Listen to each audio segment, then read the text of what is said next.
policing is far more complex than when I joined the police service over 30 years ago. The technology, we certainly didn't have public protection units. We certainly didn't have digital forensic units. There was none of that. And of course, quite rightly, when I'm challenged about the budget, people would ask, well, where does your money go? Well, it goes into doing all of this stuff that we didn't used to do a long, long time ago.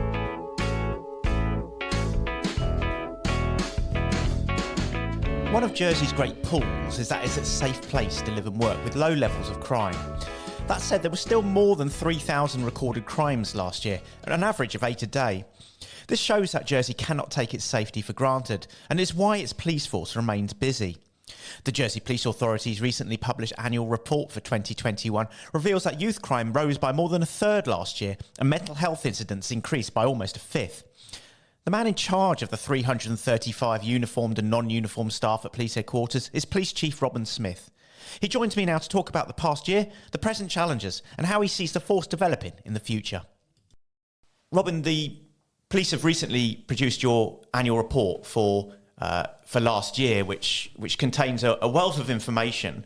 I was just wondering, could you perhaps share what you see as some of the highlights of police activity in 21?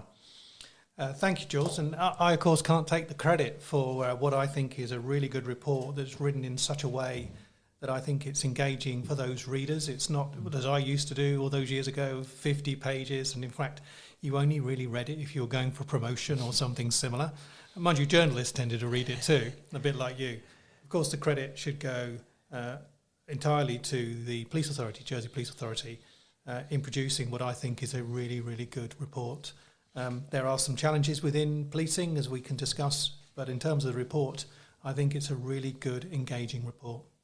So yes, let's focus on some of those challenges that you mentioned in the report. One of the factors that does come out is around juvenile crime, which you yourself in the foreword say remained concern, an increase of more than a third last year.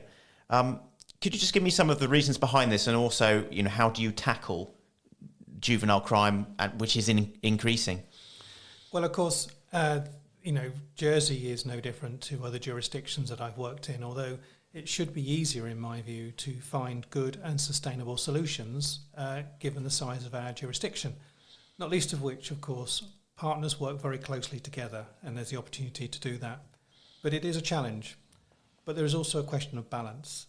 And the balance, of course, is there are 18,000 young people in Jersey in a population of about 110, 107 or so.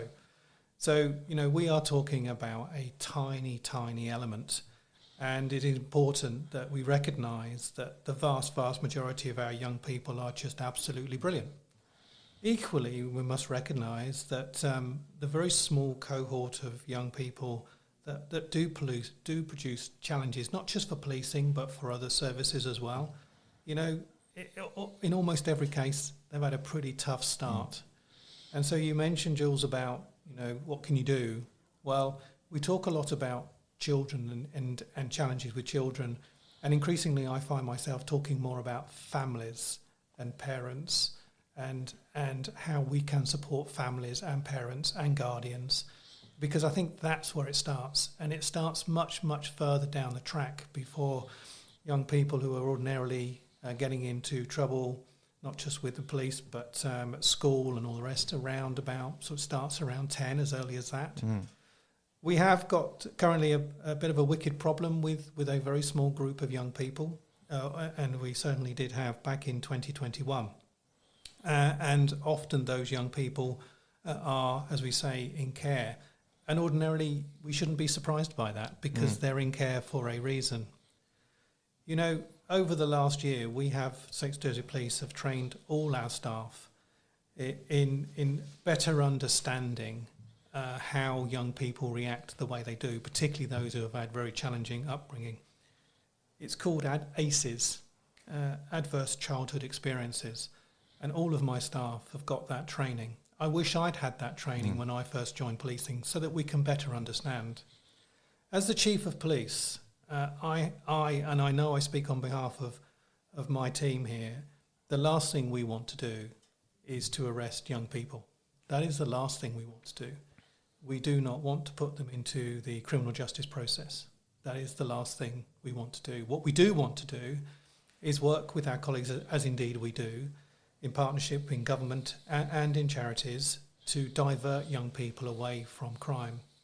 The regrettable statistic, of course, is that it is just a very, very few young people that commit actually a really quite significant, some might say enormous amount of crime. Their contribution to that crime is very high. Since coming to Jersey, I have ensured that what we look at, we distill figures down into a lot more detail. So we look at repeat offending, not just for young people, but also for adults. We look at who are our top 10 and how we can better divert people away from crime by looking at the top 10. So we are working with government to look at better opportunities to divert young people. We are working with SIPES very closely, and we talk almost every day with SIPES. And the best thing to do is to work, as it's almost a bit of a cliche to say we work in partnership. We need to work even more effectively together. Because my final point on this is with someone who's been in the police service like me for 30 years, one thing I know is not the solution. The solution is not enforcement. It is not enforcement, because it will keep coming again. It is definitely around diversion. And some of that will inevitably lead to a degree of control where we don't have control. How much of this is down to the epoch? How much of this is down specifically perhaps to the pandemic? Has that had an impact on that particular crime, and indeed all levels of all sectors of crime? Well, crime, pleasingly, in 21 was down, and I was surprised by that. I mean, we're getting just over 3,000 crimes a year. It's a remarkably low level of crime, which I'm delighted about, of course, but it's what islanders justifiably expect, and ensure. One of my jobs is to make sure we keep crime down low. So crime is low. What I think we do need to do, though, is focus on those elements of crime that we see where those increases are and where it is, and in this case, it's young people. As far as the pandemic is concerned, I wasn't surprised to see crime go down in 2020. In fact, I remember saying playfully to one or two ministers, which we saw crime go down by about 50% at one stage. Particularly around the sort of early start of the summer. And I said we'd closed all the pubs and clubs, and I had CID officers in uniform walking around supermarkets. And I said playfully to a minister or two, which chief has ever achieved more? Largely exclusively because of the pandemic. However, we saw crime obviously go down, and you would expect that. But we also saw elements of crime go down that would cause us to question it. So, for example, issues around sexual offences, they just don't get reported during a pandemic type environment. So we were very cautious about that. But crime went down. But I'd expected that. 2021, I was more surprised that crime had gone down again, given it's compared with the previous year. Or it was just about the same, to be fair. Now that was quite surprising. But crime has continued, and indeed even into this year, we have got around about 100 fewer crimes than we did this time last year. So I'm really, really delighted with that, but I don't think necessarily COVID has had that much of an impact in terms of necessarily young people committing crime. There may be better minds than me that think otherwise, but my judgment is no. Moving back to the repeat offending and also the juveniles, you mentioned about multi-agency working. Are things getting better in? All the agencies that are involved, such as you mentioned CAMS, such as you mentioned Children's Service, are you working better together than you ever have done before? I think we try to work really hard, because one thing that we all agree on is we don't want young people getting into trouble. We want young people to live vibrant, very happy, very loving lives. We all agree on that. We may not sometimes agree on how to get there, because we see things from different ends of the telescope, if you like. That's not to say one end of the telescope is right and one of them is wrong. What I do sense, though, and what I do know, indeed we had a workshop yesterday, just coincidentally, with the Safeguarding Partnership Board, we want to work together to provide better outcomes for young people. I have no doubt about that whatsoever. Another challenge which comes out of the report is officers dealing with more and more mental health incidents. Is there constant training in that? That's something that obviously is an increasingly important, relevant part of your job. Well, yes, but I think what your readers and listeners may be surprised at is I suppose, depending on what you read, and often you hear people do not say, well, statistics say or research said. Somewhere along the line, I recall reading maybe from the College of Policing that actually in terms of demand, crime is really around about 15 or 20% of what policing does. And that may surprise a lot of people.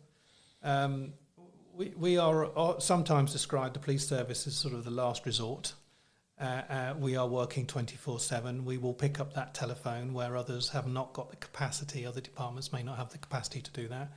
And what the police service does, and again, this jurisdiction is no different to anyone else, is it picks up those people in need when others may not be around.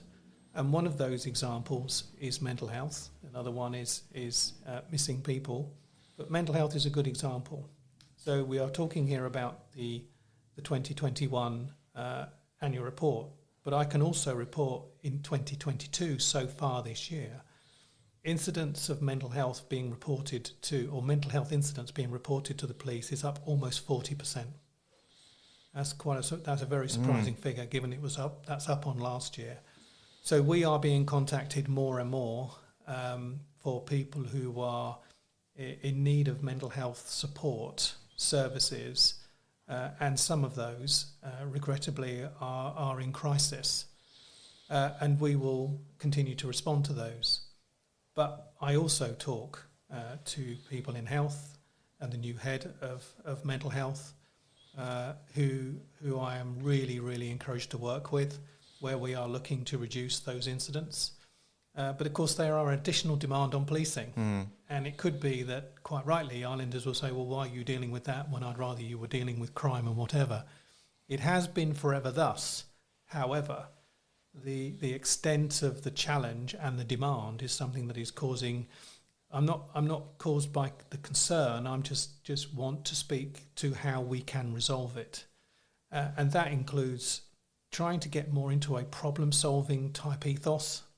Often with policing, it tends to be enforcement and then we leave. And as you've already heard, that doesn't actually solve the problem, particularly on the more wicked problems. So working again with health colleagues to look at, who are our regular callers and how can we help get them the services they need, or indeed advise them that they don't necessarily need services, but they think they do. And of course, the police service is not a health service. And therefore you're unlikely to get the services that you need from the police service. So all of these things are always best when we are working together. It raises the point, are the police the best first responders when it comes to mental health incidents, or could perhaps a hybrid model with mental health nurses accompanying police officers, that I know they do elsewhere, could that be a solution? Well, we've got partially that solution already, thanks to the support of health colleagues. But of course, as I often say, and I've said already this week for something else, of course, you'd rather stop the call happening in the first place rather than the need to respond to it. So the response is an element to possibly solving the problem. But the problem is the call is made in the first place and the person who may be vulnerable is in need. And it's dealing with that end that I put my focus in. We have a community triage team where we and health work together, and if you like, they triage calls. They don't deploy out onto the street. We have discussed about, as happens in other jurisdictions, where a mental health nurse may be with a police officer. The police officer will drive them too. And of course, they are mental health professionals, and police officers are not. And they are better able to assess, and actually are far less risk averse, I would say. They're better able to assess and make those assessments and deal with it on the street or in the home. That's the best way forward, other than, of course, trying to get to the source of the problem rather than the symptom. We've talked about mental health issues. We've talked about youth. We haven't touched yet on drugs and alcohol. And of course, very recently, since the war in Ukraine, financial crime has been an incredibly relevant part of your job. Do you feel as though you're getting, as a force, being pulled in even more directions than you ever have been before? And does that raise resourcing implications? That's a really good question, Jules, not least of which because, as you know, a couple of days ago, it was our 70th birthday. So, as you know, States of Jersey Police was formed in 1952, and we delight in the fact that we share a birthday or an anniversary with Her Majesty the Queen. We're probably over-egging that more than she would. However, I got a copy of the 1952 version of the annual report, and it was written in that usual lovely style, beautifully typed, no mistakes and all the rest. And it talked about, or it said that in the last 12 months, States of Jersey Police, or as then was the year before, the Paid Police, which is a great title, isn't it? I'd received something like 2,700 calls. Last year we had 28,700, 10 times more. And of course, the whole world, everybody's world, is far more complex than it was 70 years ago. Policing is far more complex than when I joined the police service over 30 years ago. The technology, we certainly didn't have public protection units. We certainly didn't have digital forensic units. There was none of that. And of course, quite rightly, when I'm challenged about the budget, people would ask, well, where does your money go? Well, it goes into doing all of this stuff that we didn't used to do a long, long time ago. And I am hopeful and indeed very confident, certainly when I am asked those important questions around effectiveness and efficiency by Jersey Police Authority and its chair, Dr. Jason Lane, that I am able to illustrate that the money that I am given goes to the right places to, as I've often said, keep Islanders safe. The police service does get pulled into areas where I would suggest it shouldn't get pulled into. And that's because there is an absence of something else. One thing under my leadership that all of my fellow partners, leaders in the island is we will always do things in collaboration.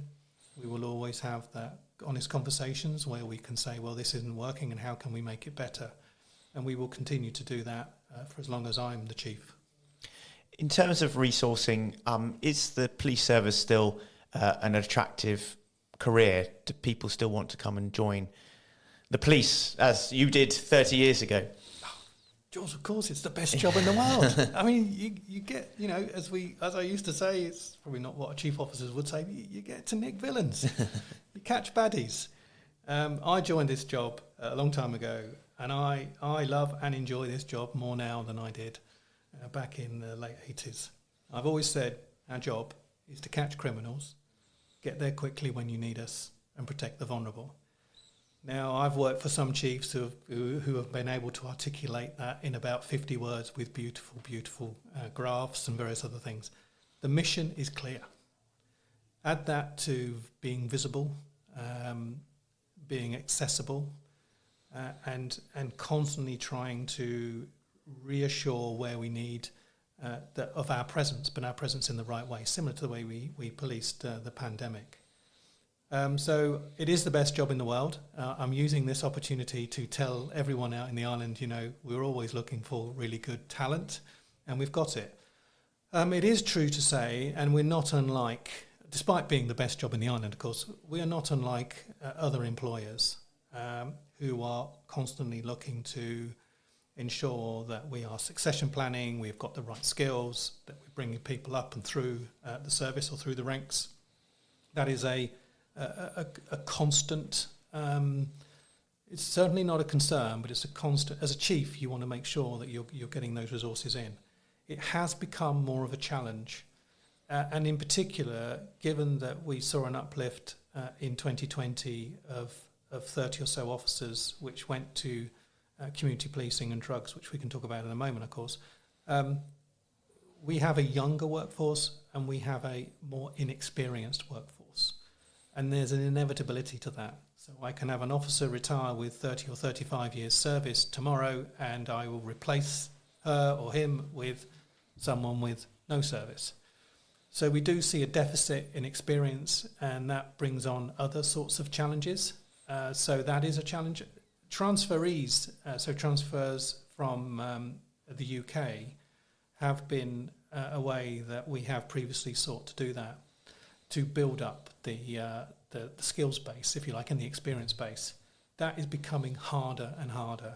And indeed, at the turn of the year, I had a transferee return back to England, and with the possibility of one more.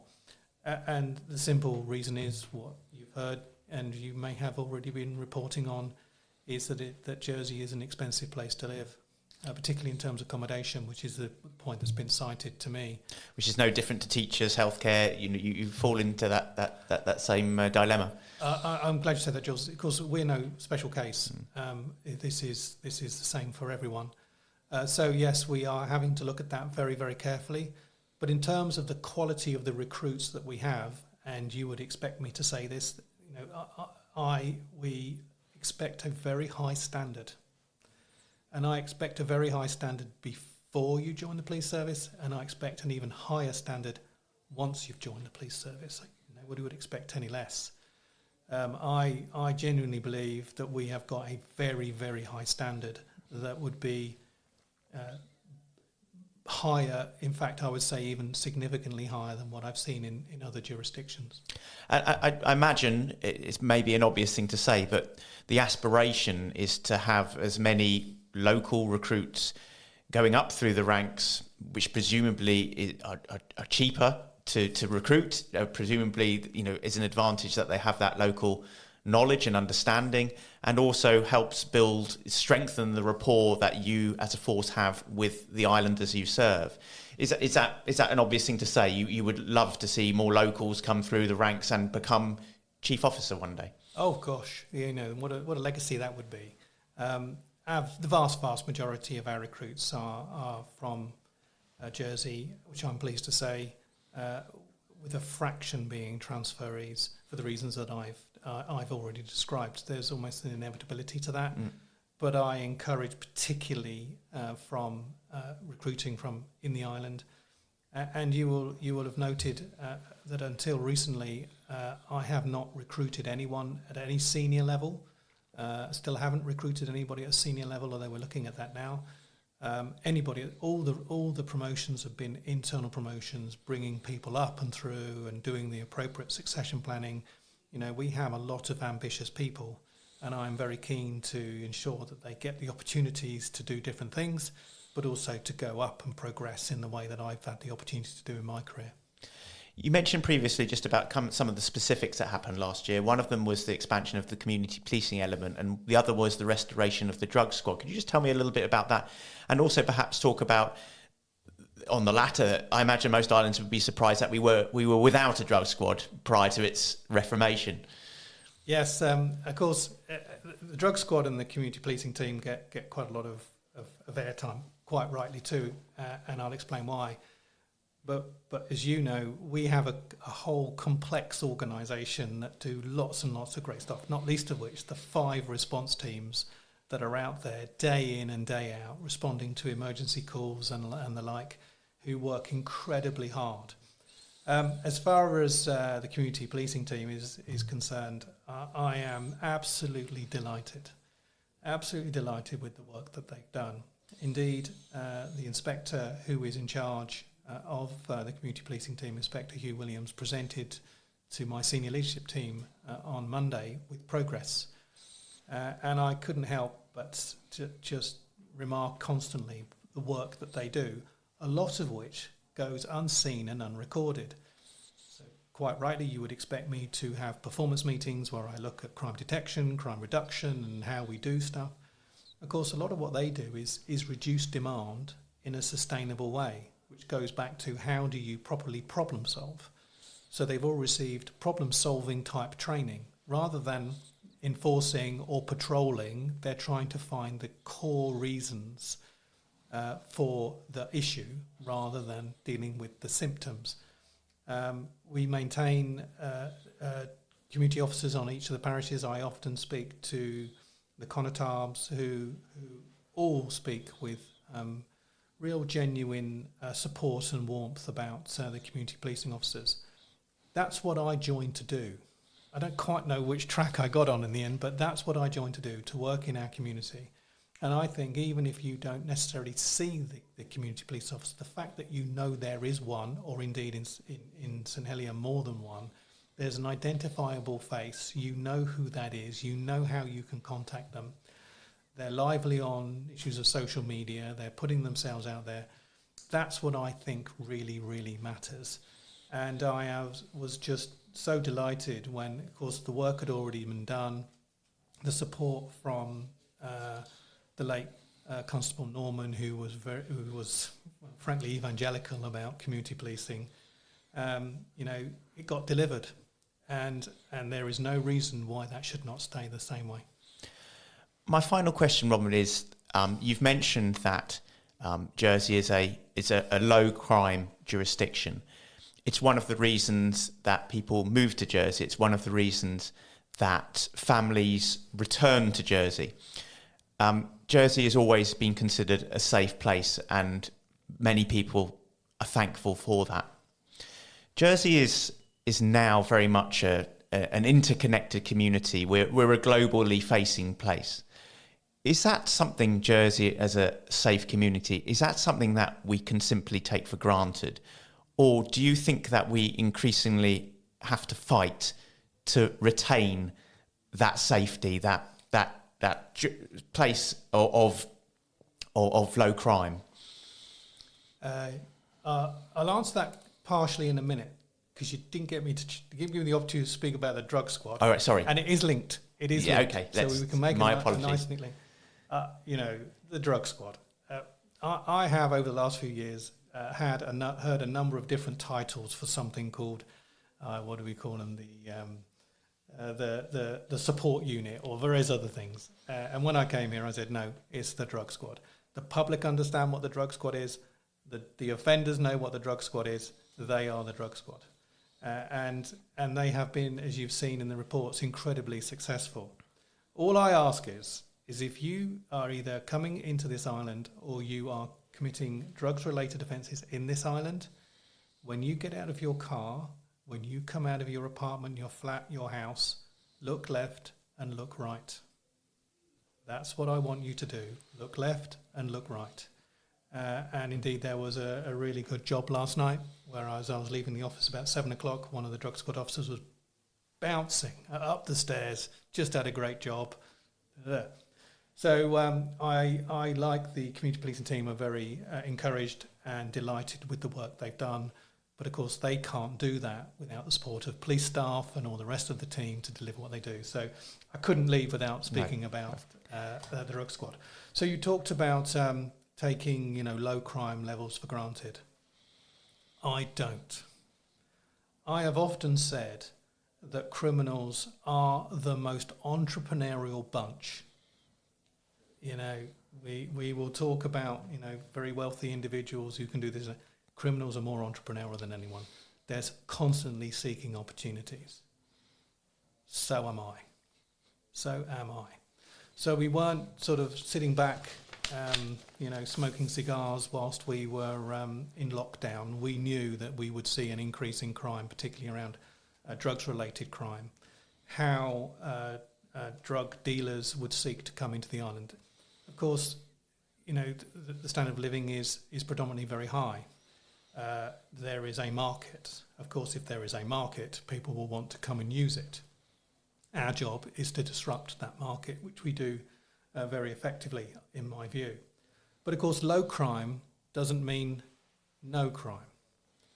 And we did, unusually, during lockdown, I appreciate that was an exceptional circumstance, we had some days in Jersey where no crime was reported. I mean, that is quite astonishing. We had a day last week, because I have a report every day, where we had for the whole day 9 crimes. But of course, as we've already discussed, Jules, we were still very busy because we deal with things that aren't just crime related.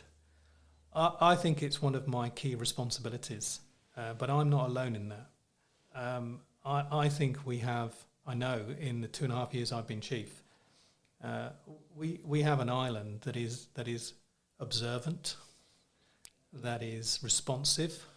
And I have said this before, and I don't even want to sound, remotely cheesy. But islanders are definitely our eyes and ears, and islanders tell us stuff, sometimes anonymously through Crime Stoppers, but they want to protect the island as much as I do, and I'm enormously grateful for that.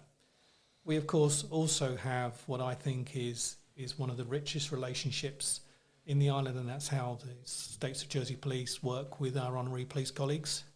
I was a bit mindful of our 70th birthday a couple of days ago, recognising that the honorary police are into their centuries.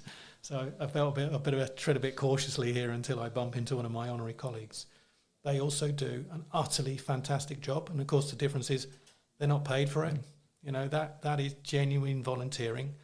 So working with them and with islanders, and from a States of Jersey Police point of view, led by me, I am constantly vigilant to maintain what is a low crime but not a no crime island. Thanks to Robin Smith for talking with me today, and thank you for listening to the Bailiwick Podcast. You can find the podcast on all the usual pod places, and don't forget to like and share. The music at the beginning and the end of this podcast is I Shift My Weight by Luno. Tune in next week for more.